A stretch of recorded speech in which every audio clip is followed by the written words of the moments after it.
This is the 21st season of Bass Talk Live. BTL is presented by Bass Cat Boats, Strike King Lures, Aftco, Pro Guide Batteries, Pro, Gamakatsu, The Bass Tank, Denali Rods, Beatdown Outdoors, and Sunline.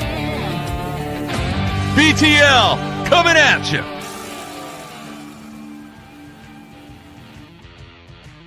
Good morning and welcome to another exciting edition of BTL Bass Talk Live, where we are going to talk about bass fishing. Exciting week back in the studio following the Master Angler Quest with Matt Steffen. I'm officially now completely obsessed with yellow perch.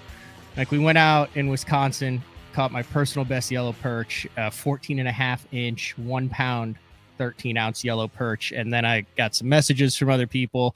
And now I think this is Bass Talk Live, and I think I'm on the panfish quest. I've got the red ear, which I've got Rojas lined up to go knock that out on Havasu, and then the bluegill. And I was talking with Matt Steffen because we knocked out the crappie last year for the Master Angler Chevron. I want to have the Master Angler crappie, yellow perch, bluegill, and red ear, the panfish slam. But if you think bass fishermen are secretive when it comes to giving up the juice, bluegill anglers, 10 times that. I had a 20-minute conversation with Matt Steffen. He's like, dude, I've got good buddies. And they're like, yeah, I know where to catch a Master Angler bluegill, but I'm not telling you. Everyone around here, like, the bluegill game is the most secretive, highly sought after game that I'm trying to dive into.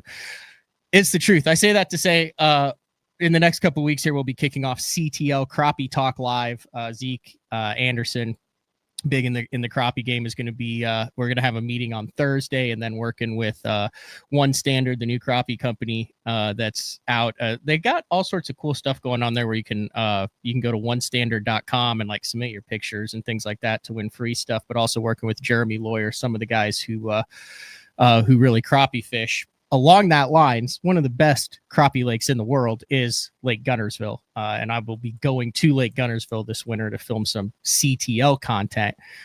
But there's also some other stuff that was going on at Lake Guntersville, and that was the Unified Pros Ultimate Angler World Championship. Tucker Smith.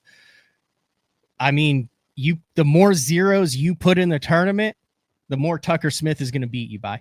That's pretty much what it comes down to. We saw him win the million plus, it was a 500,000, and then they've got the boat in the truck.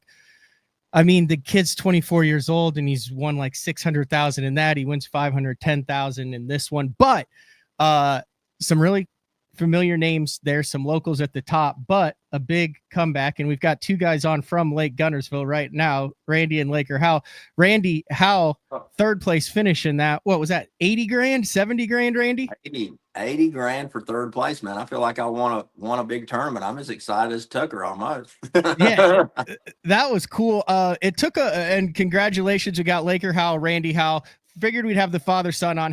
We just had Laker on after he won at Leech, and then he backed that up with 2 wins in 3 BASS events, the latest being the Bassmaster EQ, almost $60,000 on Wheeler Lake in Alabama. Then Randy knocks out 80K, and I'm like, well, we'll just get the whole Howell family on here to talk about it. But that had to get the blood pumping, Randy, to know that, I mean, you probably knew that that the win was out of reach, but man, that was some freaking money for second, third, fourth, fifth. Man, it sure was. I was just so excited to be in that event and know we had such a great opportunity. And then my excitement kind of turned a little bit disappointed, because I had almost 21 the first day, but then I only had 16 pounds the second day. We had the Big Bass Tour going on, so it was like 1,200 boats in that or something crazy. And then our tournament had 189 or something like that in it. So 16 pounds was not great, dropped me like 29th place. So I knew I had to have 20 plus to even, I was trying to get in that top 10 to get 25,000, because 10th was 25 grand. That's what my goal that day was to do. And then all of a sudden I jump around and land on a fresh school of big ones, man. And I caught, 24 and a half pounds almost, had a 7.3, all on that Livingston walking ball, same bait Laker won previous week at Wheeler on. And topwater fish are just big fish this time of year, and that's what got me through. And other guys didn't catch them, and I passed everybody. And the cool, and even more cool is just 1 ounce. I was 1 ounce above fourth, and then 1 ounce, 2 ounces above fifth and sixth. I mean, we were stacked so tight, but I was on the good side of that and won 80 grand. So man, I was tickled to death. We've won a lot of money on just a couple ounces here lately. Yeah, 2 And ounces topwater, a year. yeah. Now, Yeah. remind me, Randy, have you ever had a big day 3 on Lake Guntersville that you won a lot of money because of? Yeah. It had been like 11 years, so 2014, making that comeback in the classic, coming back from 11th with 29 pounds. And it's funny, I had quite a few people. It was a big crowd at that weigh-in for the Ultimate Angler Championship that final day on Saturday at Goose Pond. I had quite a few guys coming up, and people say, man, we watched you win the classic. We were on the bridge. We were on the rip rap that day when, this was awesome to see you come back like this at this event, and I really didn't realize that many people were really paying attention to it. But I think, like you say, all those zeros started getting people's attention pretty quick when they saw it. Now you guys, and then we'll get into Lakers' big win. I didn't realize you guys did it. You did what, 150K basically on the same bait? Yeah, pretty much. Yeah. Hey, does that? I say this because it leads to another story. I've told this on the show before. Does that have the electronic bait fish sound in it where it goes? Yeah, it doesn't while you're sound like working that. It don't sound like that, thankfully, because it would chase them away. It sound like it Wait, does. what does it sound like now? I made that noise Crazy because of the reenactment. story. I No, made it's that noise because I've got a story for that. What does it sound So like, Laker? they've Give me actually the got walking boss noise.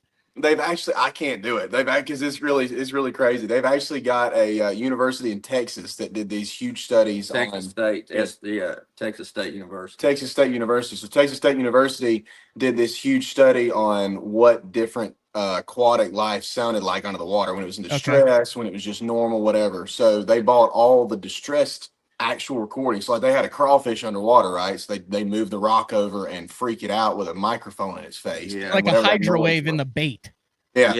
But these Okay. are actual. These aren't computer generated. These are actual recordings. So this. What's it shad- sound like, Randy? Yeah, Give the me shad give me a just a Randy. You can try it. Okay, Give me here a we go. test. This is the shad sound. It goes. And so it's an intense being chased. A shad in distress when it's being chased is going. I don't know what they're saying. That's pretty good, isn't it?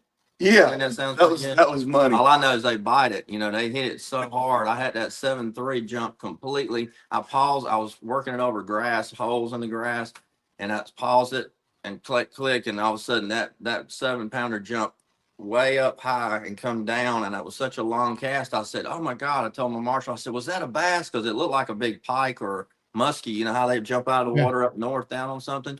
And when it just straight lined me on the braid, and then he jumped straight up again and shook his head. And I'm like, oh my God, that's a giant. That's what I need to get in the top 10 right there. So they love that sound when it pauses. That's why the electronic bait fish sound is a legit deal. And I'm big time on the hydro wave too. I have my hydro wave on delayed, 15-second delay and 30-second delay on topwater schooling all day. And when I power pole down on these flats, they actually come up and start breaking all around my boat multiple times when it would come off of that delay. And I did that and watched it all 3 days happen. So I've done it for years. I believe in sound, and I watch, a slower the bait is, the jerk bait on the Livingston and the topwater bait gives more time to draw and attract. It don't make them always bite because we'd all win all the tournaments. I wish it would, but at least gives some attraction and gives you a little more opportunity and chance to catch them. Mm-hmm. That one, I haven't had a hydro wave on the boat in a long time, but it's like, Yeah. that's kind of It that one. worked. Okay, so Yeah. I say that to say this: in 2012, I always say ill-fated World Series of Bass, the Dream Deal, where we took it. It was like Brandon Dickinson, James Biggs, Ryan Salzman was in that. I did it, a couple other people, but Livingston was brand new then. Like no one had heard of him, knew what it was. And we had the Livingston Lure Challenge where we had to fish on Grand with only Livingston lures. I say that to say this. They gave us these baits at the time. So I take it home. At the time, I'm single. I'm living in a loft above a liquor store. I mean, it's like open concept, black, red curtains, black leather. I mean, it was so dialed in. But I had no storage in it, right? It was like a 900 square foot loft. So I had Rubbermaid tubs with all my baits in my closet. Yeah. So I get back from that deal, and for a month I hear, and I cannot for the life of me figure out what type of bug, insect. I tear everything apart, and it was that damn Livingston lure that was touching another lure. And for a month in my apartment, I thought I had like a bug infestation, and it was that lure that was croaking in my closet. Yeah. It took me like a month to figure it out. Those old, so the first generation of them, when they first came out, I started working with them in like the end of 2012, first of 2013. And that first sound was that croaker sound, and they would arc on another, and that was all the old stuff. It would arc if it touched another bait in your box or whatever. All that's been changed and way better now, but that is pretty funny because they would do it in the boat, and and you could hear it in the boat, and you'd wonder where that's coming from, and you'd have to finally get it and try to get it to stop so you wouldn't run your battery out. Yeah. That was way off track. So you are in the garage on a house that's located in Spring Creek, right? That's correct. Yeah. All right. I'm going to pull up a video here, and I'm going to see. I don't know if you remember when I did the my glasses. I'm going to have to be able to see. I got my clicks right here so I can see this little phone. You just won 80K. You can do the LASIK now. No, you can't do that for reader stuff. Oh, you can't? No, I would do it if I could. I would already done it. Okay. I'm going to share the system audio, and Laker, I don't know if you have seen this Laker or not, but this was the Guntersville Effect, a 20-foot deep documentary that I did. Well, right before you had built the house, and I covered everybody who was at Guntersville, and this was when I was with you, and they were about to break ground on where you're sitting. You were about to break ground the following day. So here's just a little segment of it. The line's out here, but they're gonna move it back a little further because they got it set a little too close to the road. We want to try to get as close to the water as possible back here.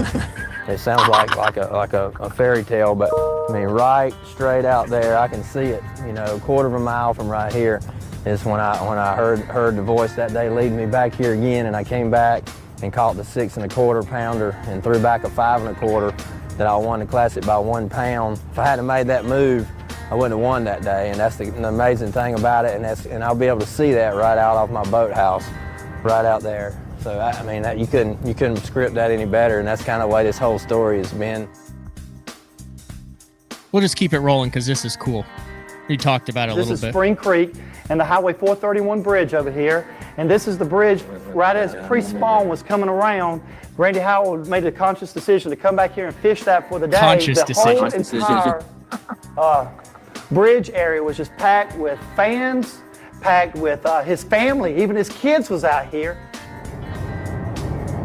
Here's the bridge right here. Boom. Every time I cross it, I look up and I said, "Thank you, Jesus, man," every time I see it.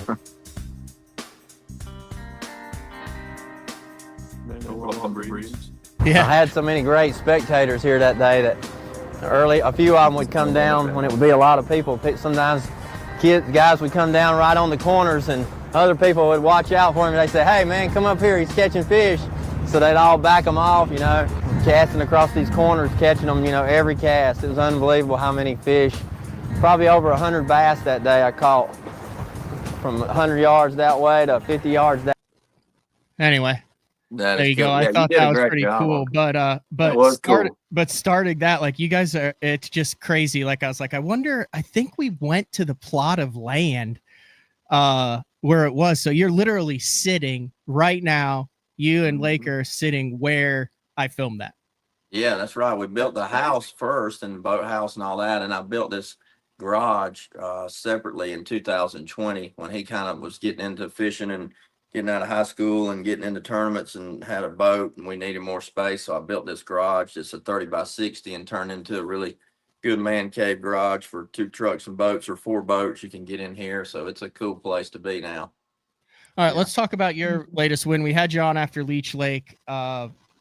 Laker, I mean, you were literally talking about how you were out of money and how amazing Leech was. Quite frankly, it's got to be a roller coaster. I know that you want to be on the Elite Series with your dad. You win that.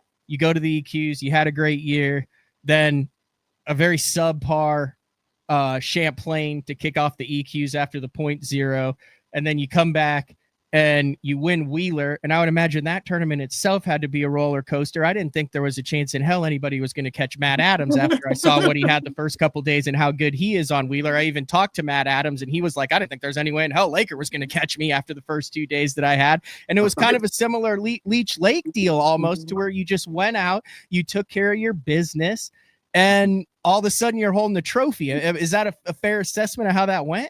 It was, golly, let me just tell you. So number one, subpar doesn't even come close to how bad I did at Champlain. That was terrible. That was just pitiful is what it was. I finished 97th, but in a smallmouth place, you have 3 bass on one day of it. You can't really come back from it. I had almost 20 pounds the second day, and still it was like, you're done, bro. Just go home. So. Oh, I thought he had put it in, do not disturb, but we lost somewhat for connectivity on it. We're 20 minutes in though. We'll take a quick break and get Laker and Randy back. It is BTL on a Tuesday. We have more videos. I wonder if they can hear me now. Can you hear me? Yeah. Okay. Yeah, you're back. You saved us from a commercial break. All right, continue on. We were just talking about how bad Champlain was. Oh my goodness, Champlain was just awful. So I finished Champlain, and I had told him, like, soon as they swapped us, we weren't supposed to go to Wheeler at first. We were supposed to go be Pickwick. And I'm telling you, I'm glad we didn't go to Pickwick, because Pickwick is like my nemesis. That place is I'm gonna keep saying it until I beat it, man. I'm gonna keep saying it. So I told him as soon as they swapped it, what did I tell you? He said, I'm gonna win Wheeler. I'm gonna win Wheeler. And he's told me that over and over. I'm gonna win Wheeler. And I'm like, that's good. You do it. Do it. I've been wanting to win Wheeler since before, like, it was like mid-season. I've been wanting to win Wheeler. So we get there, because last year in November, I was throwing the same bait. I was throwing the junior version of the Walking Boss in that Toyota Championship. And I had, can't find a Walking Boss and Bone Cracker anywhere. No, they're sold out. So but yeah, last year in that Toyota Championship, I got third. I had 50 pounds and like 2-3 ounces, something like that, in 3 days, throwing the Walking Boss Junior in that Toyota Championship in that exact same spot. And I did it all on topwater right there. And that's when there was grass.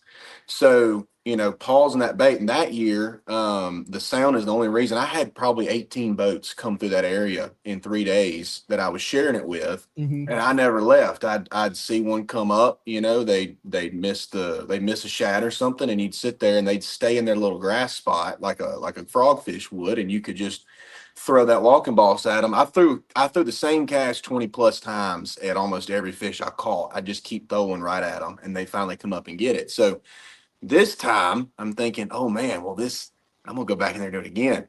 I didn't know the grass was all torched. So I get back to that place, and there's no grass in the lake anywhere. And in practice, I only caught 1 2-pounder in there. So I'm thinking, this might not be good. This might not be good. I had like a terrible practice.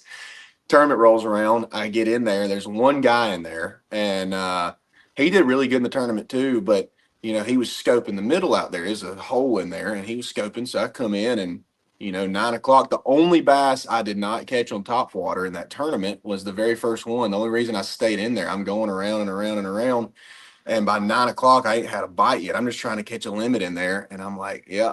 I'm cooked. I better get out of here and go find something else. And I get close to this little saddle that I had noticed last time I was in there that was shell in the middle of it where the point drops down.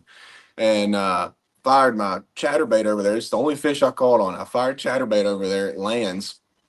And I get like 4 knock the fire out of it. And then a big one hits it. And I catch a 4.9. And I'm like, oh, there might be something here. So I pick up the Walking Boss and I fire it in there. And as soon as it hits the water, a 4 1/4 just smokes it. I didn't even need to click it. Just, and it blew it up so loud, homeboy heard it.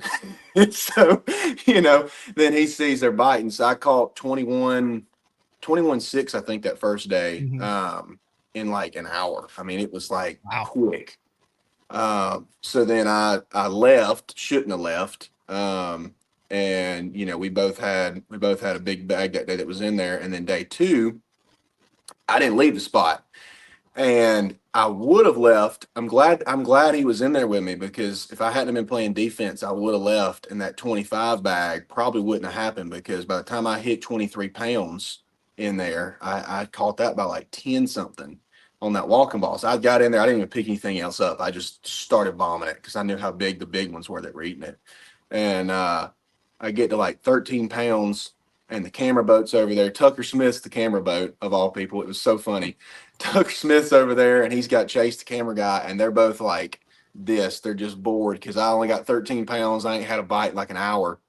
And all of a sudden, a 6 even big fish at the tournament comes completely out of the water, head and tail, just smashes it. Holy cow.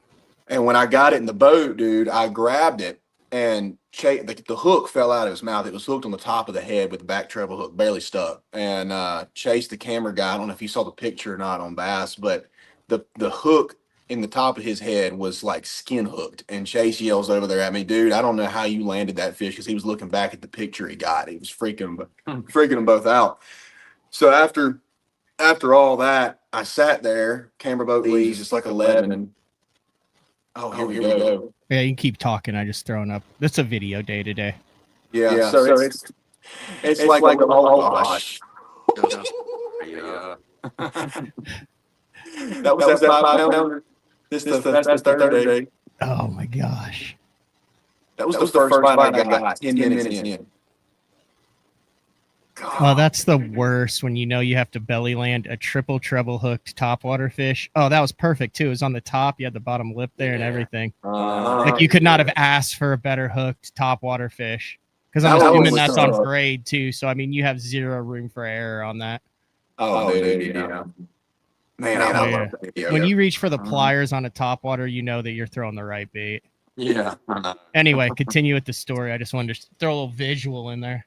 Yeah, so I catch that 6, and I'm freaking out, and then I think they were moving through in little pods. I think pods of the same size fish were rolling through, because they would come off the river, roll through that little bar, feed up, and then they'd roll back out. I think is what they were doing. So because I wouldn't move for 45 minutes at a time, and I'd finally get a bite. So I think after I caught that big one, like 15 minutes later, I catch a second one almost the same size. It was a 560 something, I think. And when I got that one, it was barely hooked too, because he come out of the water like a dolphin. Scared the camera boat to death, scared me to death.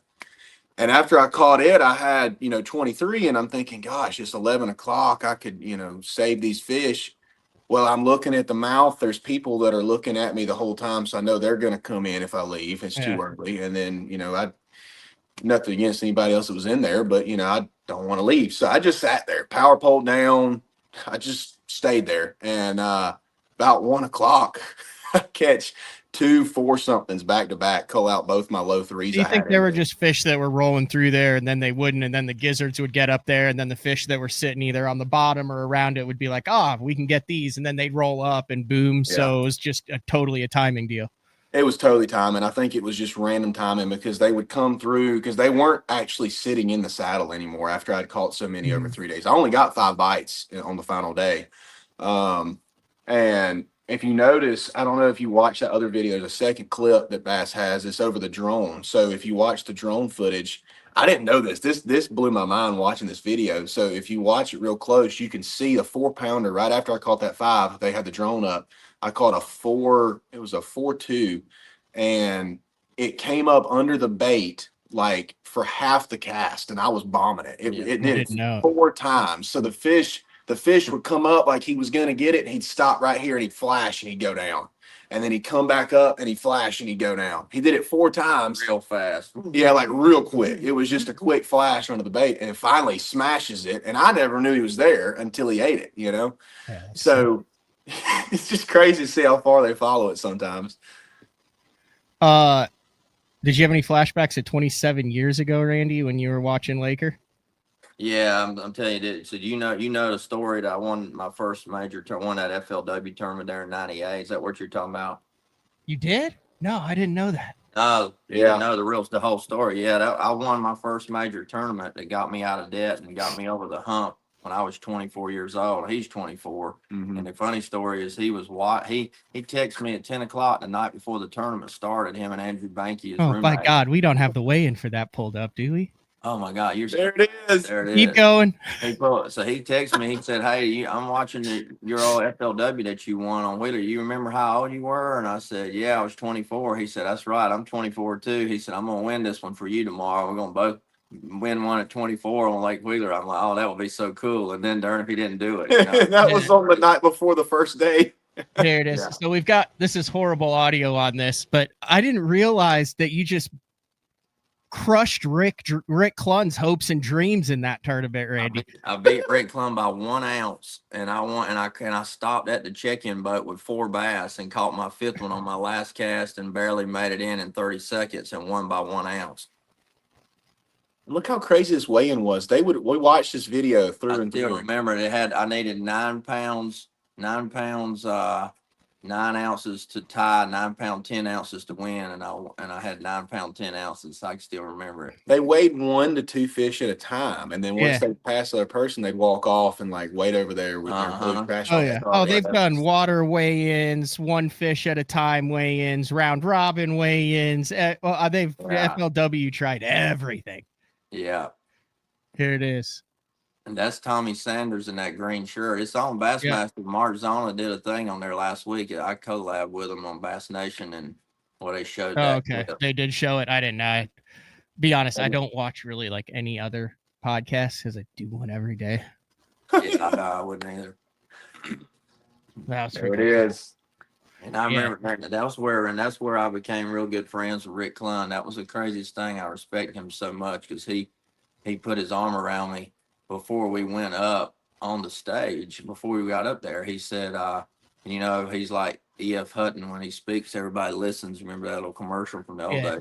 And he said, I know how big a deal it is to win a first tournament. He said, and he said the human side of me wants to win, but the competitor in me wants to win, but the human side wants to see you win because I know how big a deal it is. And he said all that before we got up there, and I thought, well, he's so nice, but he's also knowing he's getting ready to beat me. I'm sure he's thinking he's about to win. So then I get up there and win by 1 ounce. And he even said on stage, he said it's a paradox. I still remember that. It's probably the first time I ever heard that word, paradox.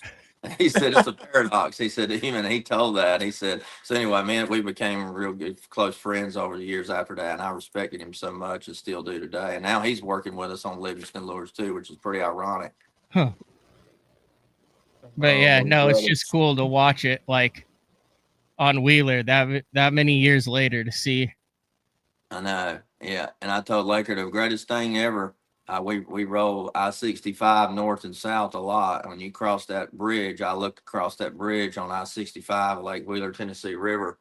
And I always remember how that was the place that made it, where I finally made it and finally got over the hump. And I know I was going to be a professional angler. I succeeded to get out of debt basically at the time at 24 years old. And then I actually moved to Alabama 3 months after that from North Carolina. So now when Laker runs over that bridge, he'll always have that memory. It'll never go away. Just like when.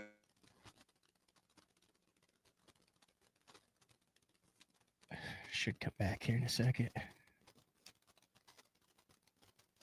I don't know why. You're back. Sorry about that. What was the last thing you heard him say? That you're going over the bridge and you'll have that memory. Yeah, that's it. Yeah. Interesting. Laker, I'm curious, Randy, it took you a long time to get your first BASS win.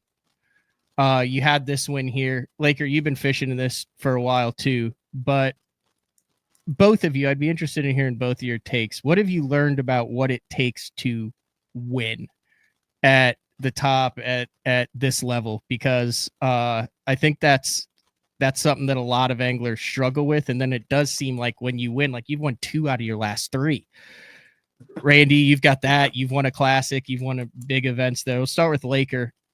What have you learned about what it takes to win? Well,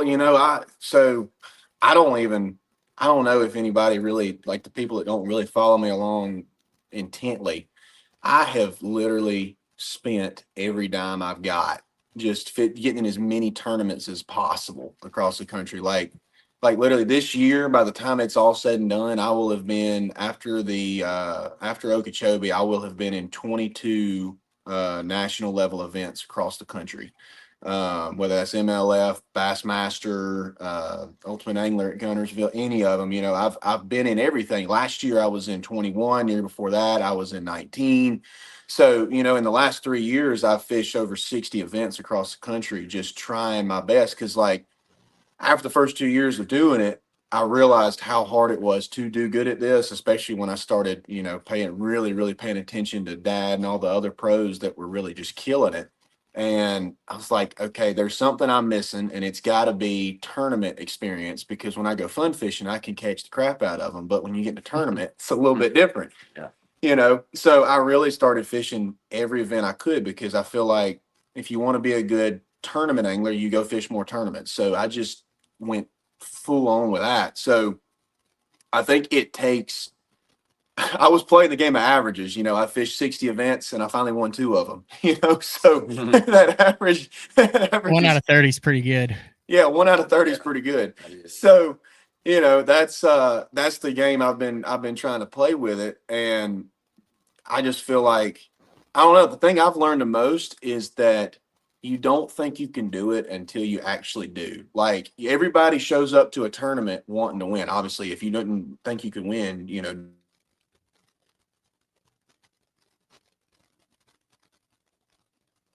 We'll be back here in a second. Wi-Fi. You're back. It this just Wi-Fi, man. recycles. Yeah. You're all good. Yeah, you said everyone shows up wanting to win. Everyone shows up wanting to win a tournament, but if you don't think you can win, don't show up. That's the whole point of being in tournaments. But you don't really think you can do it. It doesn't really grasp in your mind, I can do this, until you actually finally do it the first time. And that's like Leech Lake. I mean, we talked about it last time I was on the show. That one just kind of snuck up on me. I really didn't think I could win that one. And then all of a sudden, boom, I'm holding a trophy and I'm like, what the heck just happened? I finally won a tournament. And then, Champlain happened. I'm like, well, here we go again. I'm back in the hole. And then Wheeler were right back up on top. So highs and lows. I think it's a matter of a mindset. Cause when I got to Wheeler, I remember watching him on that video. He had 2 bass on the final day, and he was on the live thing. He's talking in his little earpiece, because FOW had them earpieces. And I remember him doing this speech on the boat, talking about how bad he wanted to win and stuff. And the very last thing he said was, I want to win bad. I'm going to win. And that was the last thing. And you don't really that's a mindset, I feel like, because when I got to Wheeler and I got on the 3rd day, I remember thinking that. I thought back to him saying that, and I was like, I get it now. Like, that's what it takes to win. You got to have a different mindset. If you're not literally out for blood in the tournament, if you're just thinking, man, it'd be cool to get a top 10 here, you're going to finish top 10. If you're really thinking, I'm going to win and I'm going to do whatever it takes to win, that's I think what it takes. Yeah, confidence is I say confidence. You've done it a long time, and you've done every interview with every great angler in the country for years, Matt. So you probably got a lot better grasp on understanding the mental side of fishing, why Wheeler wins so much, and why there's certain guys. It's a confidence, and like Van Dam was always one of the greatest ever. He won so many tournaments, and it's a borderline, but you can't. You don't, and some of the greats in other sports, sometimes the greatest become sometimes arrogant or cocky, because they got to make themselves believe that they are the greatest and tell themselves they're the best. They can win, they can beat everybody. And fishing is hard because you can't control it. And it's so, so many variables. But man, the mental side is so big. And once he won that tournament that snuck up on him, I think he all of a sudden believed that I can do it. And then he focused and started believing he can do it. And then all of a sudden I remember at times when I won 2 opens myself. So it's funny. I didn't even think about it. We both won 2 opens. So I won a James River, Virginia in 2013. And before that, Lake Oneida, Board Duckett beat me by 6 ounces in 2012. And that was the one that where I almost won an elite and I blew it. I led all 3 days, and the last day I only had 4 fish and lost by 6 ounces. And That was a the biggest- topwater deal, wasn't it? Yeah, it was. That was top water too, believe Yeah, it or you were not. throwing a popper on the rock piles and the reef out there in front of Oneida Shores. That's right. And so that's where I believed all of a sudden it hit me, and I believed that I can win because I knew how I let it slip through my fingers and I could win. And then I go right out there, right after that I win the James River in Virginia. And then I come right here and win the Classic. And then the next year I go back to Oneida and win the Northern Open in 2015.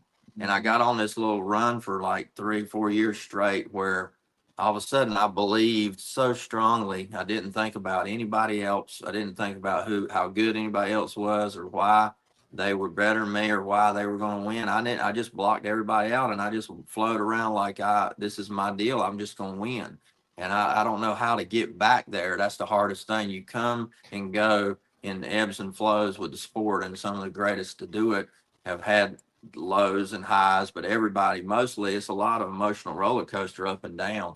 And so it is a confidence and a momentum thing. And that's why when you get on that flow, just like Tucker Smith, you see Tucker, how hot Tucker's become here this last couple of years. And it's just something you can't explain or describe, but you just got to work to try to achieve it every day you go out there. Yeah, he's kind of scary though. I may have a feeling that it's not an ebb and flow with Tucker. I have a feeling it's more of like Mississippi River flow for the next 30 years with him. Which is just my gut feeling there.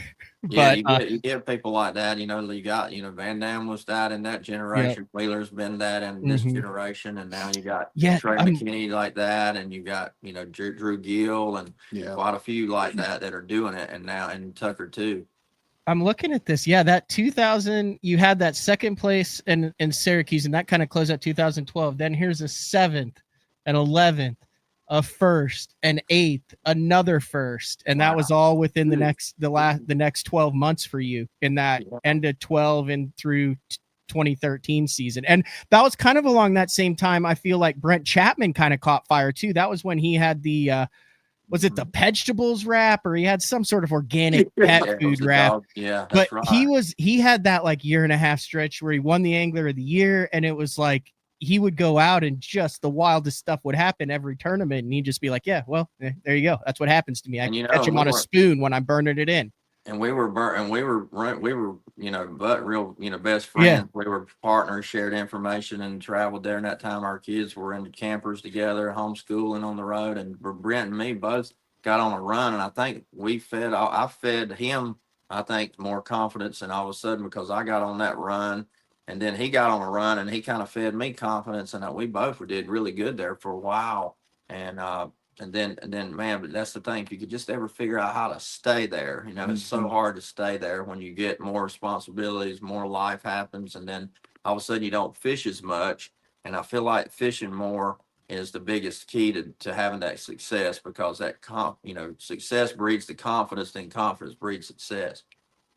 Would you say, Randy, I've heard so many professional anglers say the most impressive thing, and you've experienced that with the Classic win, with your sponsors, with the non-endemics, with everything you do off the water. The most impressive thing that everyone says about Van Dam during that incredible decade-long run was how many responsibilities he had off the water and it did not impact his performance on the water. Yeah, it was. That's why I say he was the GOAT, the greatest of all times, all those years, because he blew everybody's mind for the longest time. He really did. And nobody's even done anything like that until Wheeler's come along, and Wheeler's kind of done the same kind of thing. Wheeler's got the biggest following, the most YouTube, the most sponsors, and that was Mosquito. And he's got all the responsibility, but Wheeler still dominates and strategizes, and he blows my mind how great he is. And now we're having more young anglers coming along that are starting to fall into that same pattern, and hopefully Laker will be one of them, because he's already got a good run going right now. So that's why I say you just got to keep that. You just got to keep that confidence and that belief, and keep working hard, and keep trying to fish a lot, and not let all the other distractions pull you away. And you just got to have a faith and believe that God's in control, and He's going to bless you and take care of you as long as you're faithful to do what you need to do every day. So you're not fishing the team series, right, Randy? Like the Bassmaster Team Series, because I think that's like the last opening to get into the Knoxville Classic that's coming up. Oh no, and okay, so you're out on that. That was kind of a joke because that's like a lot of yeah. Bass Nation style stuff, and then you don't have a chance to get in through the last EQ at Okeechobee, so you will be in the stands in Knoxville, Tennessee, watching Laker on the Classic stage. That's got to be a weird dynamic. It's gonna be so weird. It's so cool. I wanted to fish the EQs to try to get in. I could have got in them, but man, our King's Home Boat giveaway event, we had it scheduled all year, and it is dead on the Okeechobee event. So there's no way I could do it. And because you got to fish all three if you win to make the Classic. So I didn't. So it basically just fell into a place where, I even said yesterday, I really wanted to be in it with him. That would have been the coolest Cinderella story ever.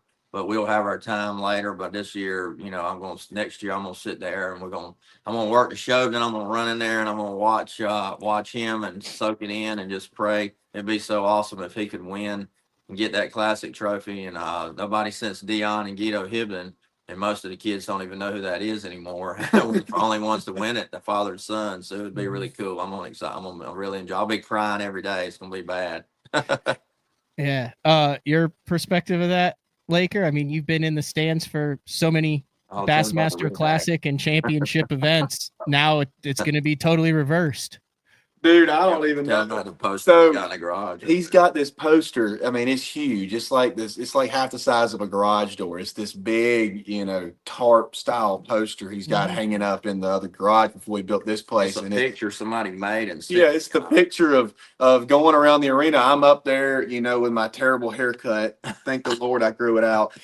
I'm up there with my terrible haircut, holding the flag on the back of the deck. My mom's sitting there crying, and he's holding the trophy. And my brother is up on his, I don't know what he was. They're just sitting there looking at the crowd. He was just like starstruck. So we see that picture. And I told him the other day, I said, man, it'd be crazy if I won the Classic in 2026 and we recreate that picture. I said, this time you're holding the flag. Yeah, I'm going to be holding the flag. And Maddie, his wife, will hold the flowers. And then he'll be down there with the trophy. And I'm going to do the flag up there. We're going to have the brother on the front reenact. Yeah, it'll be like Step Brothers movie. We'll both be sitting there like that. So. That's fantastic. No, but I don't know, man. The thought of, I don't even know really what to do with the whole Classic situation, man. In my mind, it's going to be a big mental tournament, because I've talked to a couple of my buddies that have been in it, like recently, and they were telling me how crazy it is. I didn't know this. I've worked the show and I've been to all the ones with Dad and everything else, and I hadn't only missed a Classic here in I can't even remember the last Classic I missed to go to, but I didn't know it was 10 days for the anglers. Like, you get there night before practice starts, and then you got 3 days of practice, but then you got just 4 days in between of like random stuff, like another practice day, then a media day, then you get to the tournament. You get media, all this other stuff. Then you have a run through the day before the tournament where you go out for 8 hours with your marshal. They call your number out, all that kind of stuff, and you blast off. You go practice for 8 hours, and you come back, and then you got to get dressed and go right to the champions dinner or whatever it is the night before the tournament, and you don't get no sleep, is what everybody's told me. You don't get no sleep night before the Classic. And then you won't be able to sleep anyway. No, I won't. I mean, you know all this. You've like lived. Oh, I guess you've been like a kid. Like you were literally like a kid then when this happened. So you weren't like you weren't like taking it in as like, oh, let me learn from this. You were just like, okay, where are we going next? Yeah, I was like, oh, cool. We're at the Classic. I'm gonna get one of those little collective pins, Yeah. God, that haircut was awful. Why did you do that to us? Laker, I would be careful talking about haircuts right now. Who you're sitting next to. That's right, man. That's right. We didn't have time to have long hair back in them days. That's what little kids look like back in the whatever year that was, 2014. Everybody had short hair. There it is, right there. Yeah, that's wild to think that it's been that many years. Yeah, you guys have do you have Elon's internet? Shoot, no, we need that one. That's the one that works the best. We don't have that one. He's got that at home. That one works good, right? Yeah, this is that Spectrum. This is I had that happen to mine. You have what you have is you have noise in the line right now. So if you find it, you could actually call them, and what it's doing is it's actually sending pulses of data instead of a steady flow of data, which is why it regroups, which is trying to connect itself. I would imagine you're probably at the end of the line on your cable. So as a guy who does a podcast and a show every day, I've had to deal with a lot of dude, I'm a nerd. That was some next level nerd stuff right there. I didn't know you knew that. That's crazy. I'm literally just repeating why they told me they couldn't fix it immediately. Yeah. So all right, well, that is a cool story. That might be one of the coolest stories of the 2025 season. Definitely one that I think you guys are going to remember for a very long time as a family. And it's cool that you're all kind of in the same area. I would imagine, Laker, like, I mean, you're sitting next to your dad there. I've known Randy, well, since I came into it in 2007. I mean, you saw some of all that stuff. We talked a little bit about this. I think the most difficult thing, regardless of what sport it is, whether you're a son who's a college football coach and your dad was a coach, or whether you're a ball player and your dad was a ball player, but an angler and another angler, we talked about that in the last BTL that you were on, is kind of finding your own path and working hard. And I don't think there's anybody that has followed your career, and I think your dad would agree to this, as far as I have to make sure I say this correctly. You have hoed your own row. Is that correct? Yeah. Paid your dues. That's it. Yeah. Hoed your own row. And it seems like it's something that you kind of did intentionally. Yeah. Yeah, I've definitely, it's all God 100%. I will say, because I mean, I don't care how many tournaments I'm in my life. I don't care how many I ever win. I mean, like, it's a huge bonus and accomplishment, and like just dream come true to win one. But my goodness, I mean, you can't take the trophies with you, and it's all him, because there ain't no reason that a kid that I'm a perfect example of someone that just loves fishing. So if anybody watching this, like young, old, it doesn't matter your age. The bass don't know how old you are on the other end of the line, man. I mean, you get out there and you just fish your heart out and you put your time in. Anybody can do what we're doing, man. So I mean, it's literally the Southern redneck American dream. You want to be a bass fisherman, you want to put a wrap on your boat. You've seen a bunch of wrap boats. I mean, there's a ton of people these days that have the same dream as us, and all it takes is just you got to have no plan B, and you got to trust the Lord. I mean, that's the perfect sauce to it right there. That's your high school speech. No, that's my high school speech, man. No plan Get B. out there and just do it. Yes, I'm fired up. That's it. And I remember when one of the Forest Wood Cups, Byron Velvet came out and told kids to quit school and chase their dreams, and everybody just kind of looked at each other and went, "Did he really just say that out loud?" Yeah. I do have one more question. Who has a faster boat? Like Guntersville, light chop on the water, trimmed out, no one else on the water. Randy and Laker from a dead stop. You got 8 miles to really get it wound up and strung out. Who's winning that race? It's a sore spot. Oh, this burns him up to hear that question right now, because I finally got a faster boat than him. I finally got Yeah, I changed to Yamaha this year, which gave me a really strong Look at motor. But when I did that, I couldn't run a Yamaha on a Triton anymore. So the White River group moved me to the Ranger, and it's the 21 foot, the great big Ranger. So it's the great big. Well, you're getting to that age. You're getting to That's the old man boat, Randy. No, edit that out right there. No, leave that in. Leave that in. I'm not doing that. I mean, we were just talking about a win from 28 years ago. Yeah, I'm gonna cut out parts of my boat just to give it a little lighter, like they do in those Rangers. They worry about. They say this Ranger won't sink. They cut the holes out. I'm gonna cut one out to make it run faster. That's what I want. Yeah. I'm gonna take. No, you'll have that butt seat up front, and you'll try to take it out, and you'll be like, "Holy cow, this thing's been up front so long, it's kind of welded into the front." No, I don't have no butt seat up there. I don't have no seats, man. I do everything I can. I even went through like lab finished props. I got a 4-blade special prop on there. I've got probably the fastest big Ranger is out here. I was running like 66 2-man loaded the other day with that thing, so that's pretty good. Yeah, that's slow. No, that's strong. It's like I will give Randy credit for this. That's like comparing apples to oranges. Yeah. Different vessels, different hulls, different boats. I just remember for the longest time you were obsessed with getting 0.2 of a mile out of it. Yeah, I still am, and He's it's talking- in my blood. I have a hard time with it right now. So do you care about that, Laker? Are you like that? Are you constantly tweaking props and adjusting and figuring out? Really? I get So it that from him, gene man. got passed on. Yeah, I've done some. I won't ever. I've done some hood rat stuff to some boats to make them go faster. Yeah, if he would just quit. If he would just quit running into stuff and messing his good props up every week, he would be all right. That's his problem. You stay out in the middle and scope, Laker. You don't ever hit anything. I know. So You need to quit getting up there where they eat a topwater and a frog and a flip. Yeah, Just stay out in the middle and troll stay out around. in the middle and watch my screen, man. I need to get it. Look, I've got the hair already to put it in a ponytail and then get a flat bill.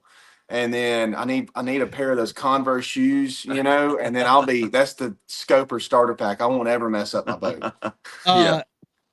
You like when you talk about doing crazy stuff to it, like, I mean, I rolled with Harold Allen for 6 years on the water, and he was talking about how first thing he would do when he'd get his new Skeeter with the 150 on it is they'd take it off the trailer, prop it up, and sand the bottom with a power sander to make it faster. He's like, now it makes it a little squirrely. He's like, but you're not talking about doing that type. You know what I'm talking about, don't you, Randy? Harold Allen was me and Harold. I was the young guy, and he was in his prime, probably in his 40s, maybe when I was in my 20s, I would think. And man, he was hardcore. He hated when I would pass him. He wanted to beat everybody, and that's the same way I was. And but Harold would sand that hook out of the bottom of that Skeeter back in the day. It was the hook in the pad, and it would just make it. It would give it some speed. And they used to do it on Rangers too. I remember Biffle and Brower and those guys used to do it on their Rangers back in the old days too. So if he starts going faster, just know he's sanding the Ranger. He's sanding the Ranger anymore. I remember one time. So Harold would get, he'd get the new boat he's on with Skeeter because we were covering. Randy, Ed, I think you were actually the first guy that I ever covered live with Bass Zone on the water. Bull Shoals, that tournament when you could only keep like 2 smallmouth over 18 inches. You called your shot on a riprap stretch. We were on live. I had the tough book opened up. We were on live, and you said, catch one on this cast. You were throwing a crankbait, and if I remember, there was a pipe or something that was going down in the water, and you said, I should catch one right here. I'm calling my shot. And you caught one. I think that was the first bass that was ever caught on Bass Zone's live cover, back then, and it didn't exist. You had the midday update, and that was it on Bass Zone's live coverage from Bull Shoals. But I vaguely remember that a little bit. I remember a little bit about it, but I didn't realize that was the first one ever caught on live. So that's pretty cool. Yeah. It was one of the early ones I remember. And then, so Harold, one of the years we were out there, literally went to he thought he got a little bit slower boat than he should have that year. So he went to every single Skeeter team member, Todd Faircloth and Rojas, all the guys that were Skeeter. And he asked, what is your top speed strung out? And then he averaged all those numbers together in between Jack and Waters. And he came to the conclusion that his boat was a full mile an hour slower than it should have been. And he spent all of that year trying to get that extra mile out of the boat so he was back up to where he thought he should be. Yeah, I remember his days. I heard all about that. He was hardcore about speed too. And I probably wasn't that bad, but I'm pretty bad. You were pretty bad, dude. But you also had, for a while there, didn't you run a prop wrap and your title sponsor was Fury and all that? So, you were kind of obligated to be dialed in. Yeah, when they launched the Fury prop line, it was like 2010. That was the fastest Triton I ever had. That's the one that the YouTube video is outrunning Dean Rojas in the classic where I passed him, and then I got the music playing and the helicopters videoing us going down the river. And that day I actually saw him coming, and I turned around and ran back just to pass him, because I saw the helicopter there. I wasn't even going there to go fishing. I turned back around, went back to the other river. But that boat would run 81 miles an hour, man. 2 people in would run 80. He was about that life, dude. He was about it, man. He said, this is a race. I would run past my spot sometimes just to pass people, and I'd turn around and come back.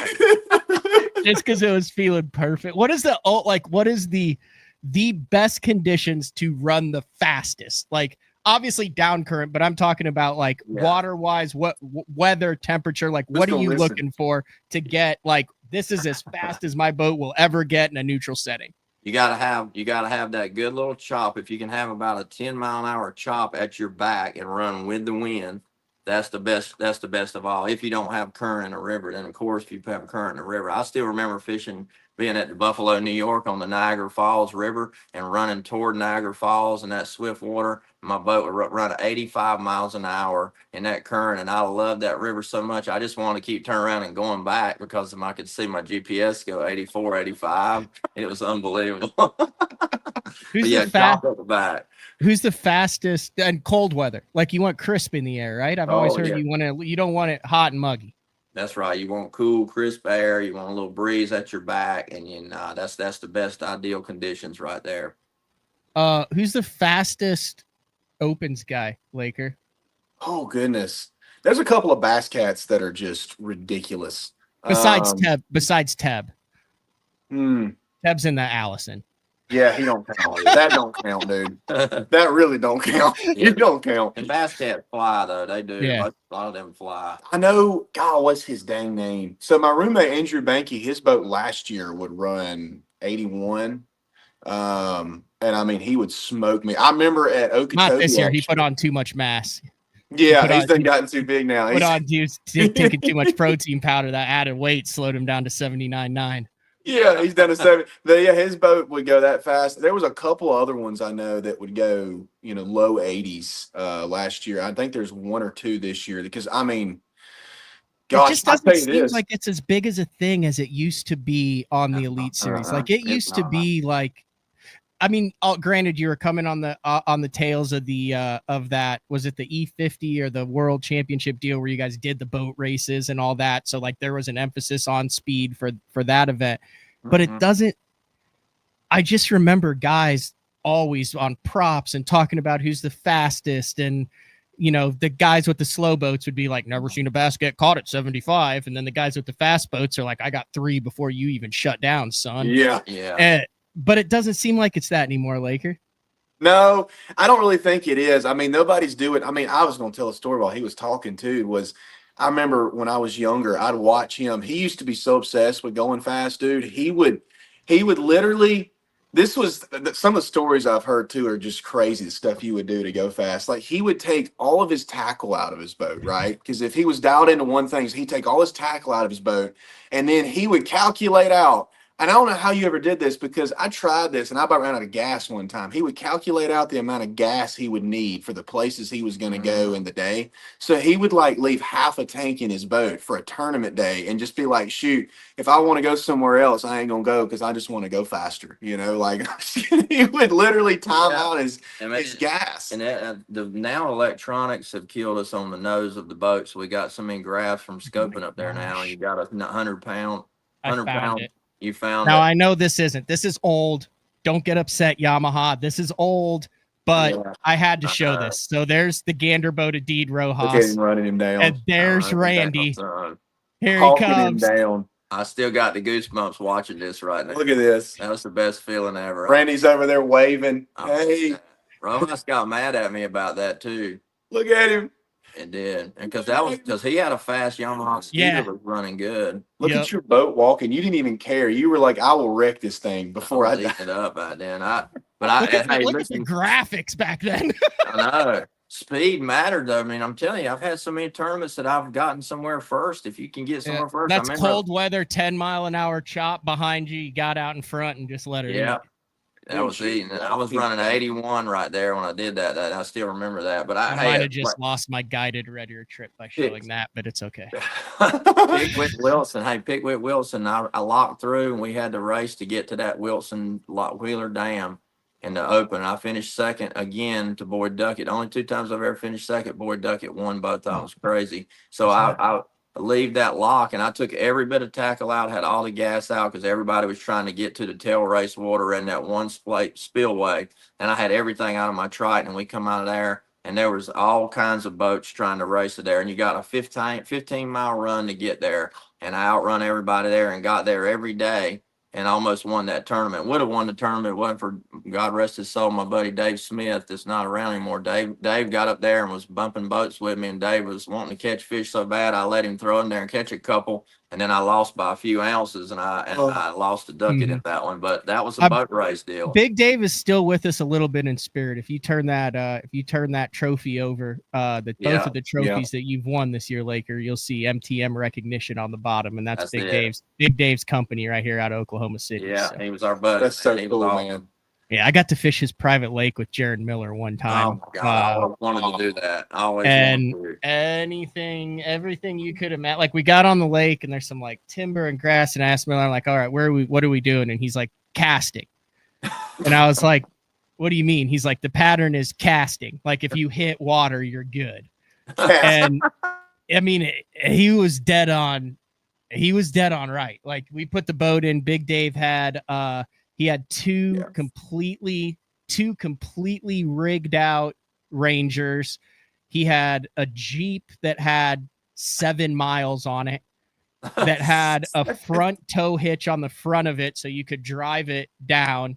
I mean, he had $200,000+ setups, all DC, Shimano's, the whole 9 yards. You'd get out on this lake, and the average fish, regardless of what, was probably 6.5 pounds. Oh gosh, I never got to fish there. I always wanted to. He used to tell me I could come, but I never took the time to do it. Never take that chance. I don't know. I Man. never did. Yeah, we're talking about Dave Smith. He fished the Elite Series, fished professionally for 30 years, FLW Tour, the whole 9 yards. He's like 6'9". He's in like the Oklahoma Basketball Hall of Fame, I believe, or his hometown Hall of Fame. Really good dude, but also a billionaire with a B. And started MTM recognition, had all sorts of factories and plants. You would never know it, though. He would always, whenever you'd see him, you'd be like, "What's up, Big Dave?" And he would go. No, he'd always. I don't know what that means is up to interpretation, but that was Big Dave's welcome. Big Dave's greetings. So. Yeah. All right. I said 45 minutes. We're an hour in. I'm going to let you guys go. I greatly appreciate the time. And you guys keep cashing $100,000 checks and winning trophies. I'll keep having you on BTL.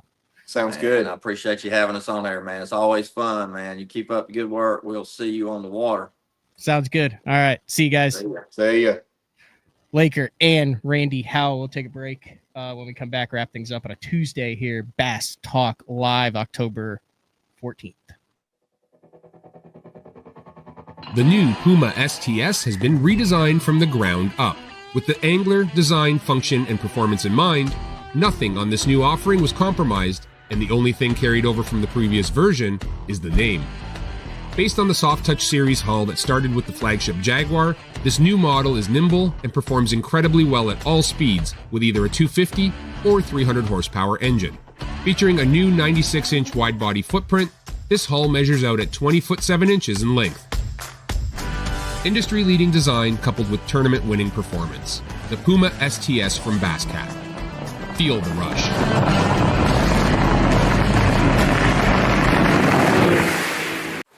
When I'm in a tournament, conditions are constantly changing and every second matters. With the Deep Dive app, I can instantly pull up all the current lake conditions all in one spot. So no more looking at weird government websites. In just one quick glance, I have water clarity, water level, wave forecast. It's all right there in the Deep Dive app. Download the Deep Dive app and get all the tools you need to put together an awesome tournament. Hey guys, Brian Schmidt here with SPRO. I'm going to talk to you about the confidence I have in the equipment I use. You know, I have a charter boat business back home in Maryland. We fish for saltwater fish, and I also fish the Bassmasters Elite Series. So I keep my lights on by fishing. I have to have a lot of confidence in the equipment I use. SPRO has me covered from head to toe, saltwater, freshwater, everything in between. A lot of high-end quality product. SPRO has you covered. Pro Bass Adventures is reinventing Mexico bass fishing. With boats equipped with 12-inch Garmin units and LiveScope Plus, free loaner fishing rods, and no-cost airport transportation, Pro Bass Adventures is proudly putting you in the best position for success. Pro Bass Adventures has lodges on Lake Baccarac and Lake El Salto, Mexico's two best trophy largemouth bass lakes. Visit probassadventures.com or email probassadventures@gmail.com. the official Mexico fishing lodge of Bass Talk Live. I fish in some of the worst elements across the country. Spring, that's a giant, dude. Summer, oh my gosh. Hi, look at that thing. Winter, it's so cold. And fall, got a big one, that's awesome. Being comfortable and staying dry is the only option. AFCO, any fish, any water. All right, wrapping things up here, BTL, on a Tuesday. Stay tuned shortly after this. Will be a Best on Tour this week, where Dave Rush and I will break down everything that has happened both on and off the water in professional bass fishing. Big show on Thursday. We're doing a deep dive with the one and only Frank Scalish. And then following week, I'm getting married. So looking to record some shows there, but will not be live like probably next Tuesday, Wednesday, or Thursday. But then back with brand new episodes of Bass Talk Live to kick off November, the second week in November. And then Jody White from MLF, the Toyota Series Championship, is headed to Grand Lake the second week in November. Following that, I think Jody's going to swing by. We're going to do some on the water stuff. He's going to be in studio, so we're going to have some in studio guests to talk about that. And then, holy cow, we're already in the holiday season. So cannot thank both Laker and Randy Howell enough for jumping on Bass Talk Live today. Same time, same place tomorrow. We'll talk to everybody then. See ya.